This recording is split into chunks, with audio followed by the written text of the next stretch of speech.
இந்த நாளில் கூட தேவன் நம்மோடு கூட பேசுகிற வார்த்தை என்னவென்றால் யோசுவா 10:42 அந்த ராஜாக்கள் எல்லாரையும் அவர்கள் தேசத்தையும் யோசுவா ஒருமிக்க பிடித்தான். இஸ்ரேவேலின் தேவனாகிய கர்த்தர் இஸ்ரேவேலுக்காக யுத்தம் பண்ணினார். அல்லேலூயா. பிரியமானவர்களே, இந்த நாளிலும் கூட நம்முடைய பிரச்சனைகளை சமாளிக்க திராணி இல்லாமல் இருக்கலாம். யாரும் எனக்கு உதவி செய்ய முடியவில்லை என்று சொல்லி நீங்க சிந்திக்கலாம். யாருமே எனக்கு கற்று தர மாட்டேன்றாங்க, எனக்கு இப்படிப்பட்ட காரியம் நடக்குன்னு யாருமே சொல்ல மாட்டேன்றாங்க, அனுதினமும் நான் தோல்வியை தழுவி கொண்டு இருக்கிறேன் என்று சொல்லி நீங்கள் சிந்திக்கலாம். பிரியமானவர்களே, நீங்க ஒருபோதும் கலங்காதீங்க, திகையாதீங்க. யோசுவாவோடு இருந்த தேவன் நம்மோடு கூட இருக்கிறார். உனக்காகவும் எனக்காகவும் யுத்தம் செய்கிறவர் ஒருவர் இருக்கிறார் என்று நீங்கள் விசுவாசியுங்கள். நிச்சயமாகவே உங்களோடு கூட இருந்து கர்த்தராகிய ஆண்டவர் பெரிய காரியங்களை செய்ய அவர் வல்லவராய் இருக்கிறார். ஹல்லேலூயா.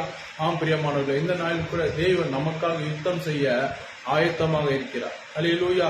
நீங்கள் விசுவாசிக்கிறீங்களா? உங்கள் குடும்பத்தின் மத்தியில, உங்க எல்லா சூழ்நிலை மத்தியில, பண தேவைகளின் மத்தியில ஆண்டவராகிய கர்த்தர் உங்களுக்காக யுத்தம் செய்ய ஆயத்தமாக இருக்கிறார். ஹல்லேலூயா.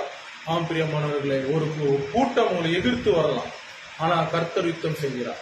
கோலியாத்தை வீழ்த்த தாவீதோடு கூட ஆண்டவராய் இயேசு கிறிஸ்து யுத்தம் செய்ய ஆயத்தமாக இருந்தார்.